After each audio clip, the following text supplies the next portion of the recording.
I was actually going to consult you about plan of attack because, yeah, I'm pretty much in the same boat as Raleigh, except I did more USMLE RX first semester, which was pretty much, it was HEMONC, like DER, SK stuff, room, cardio, respiratory, and then Nephuro. There were some Nephuro questions I like did not get to, but essentially I basically did 1,000 questions of RX.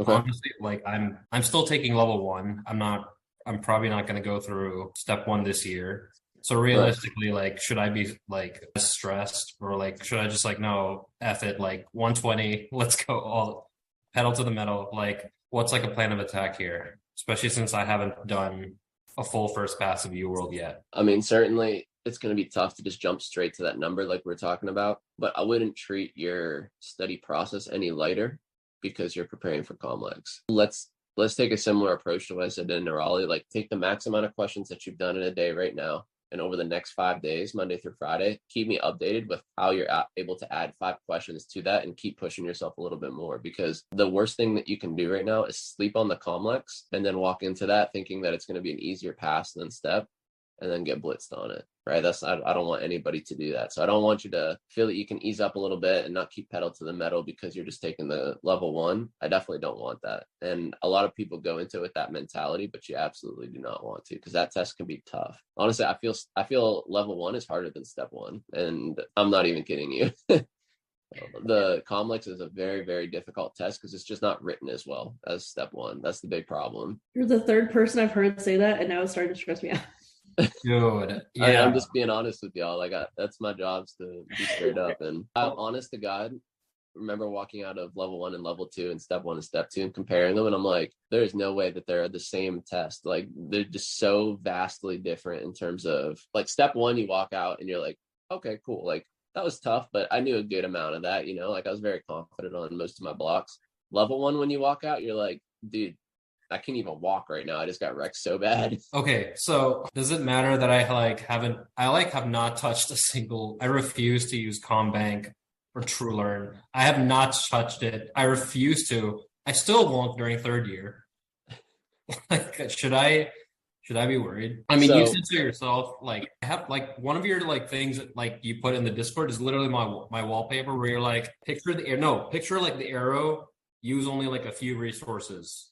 So I took that to heart, and I was like, UWorld, I probably learned medicine that way. There was like some stupid questions that like I keep hearing from my friends. There was one question about like how you had to assume a homeless person touched a cat, and that's how you get like Bartonella or something. I was like, what the F? Yeah. Assume that? The questions are really bad in that regard because they'll make you make assumptions that you would never make in real life. That's the biggest difference between step one and level one. Is level one will literally make you make jumps that are not necessarily logical. So that's what makes it difficult. But as to your question about like TrueLearn and COMBank, like using an additional resource, I would not focus on it at all right now unless your school's making you. Prior to your exam, it is beneficial to see the crappy question style that they will ask you in the bank, because you're going to go through like 500 questions and be like, holy crap, these are just trash questions. But that's kind of like the similar trash level that you'll see on your actual exam. And I remember about 3-4 years ago now, they actually had me help out with editing their surgery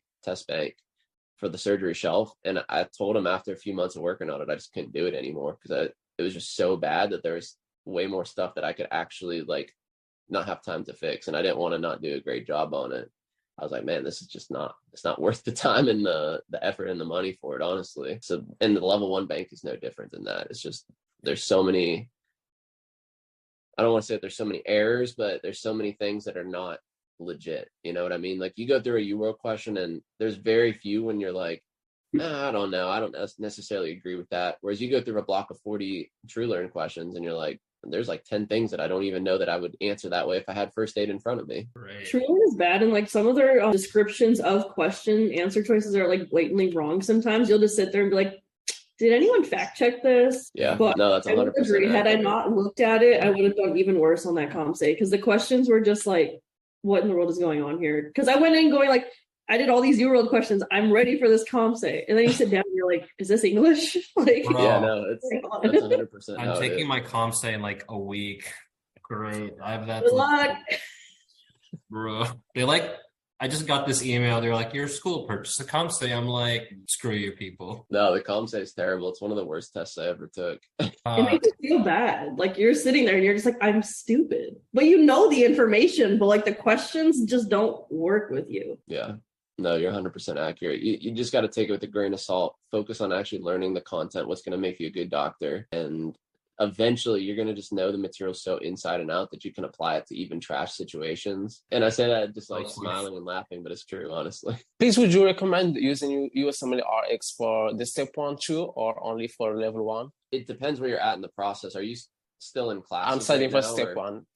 Yeah. Where are you at in the actual process? Like, what have you done so far to prepare? Well, I just started like 1 month ago. So I started with biochemistry. So I think I'll finish it like next week. Okay. I would see where you're at on your first 5 blocks of UWorld and then just shoot me a message then and we'll go from there, because otherwise there may be a benefit to it and there may not be. Okay.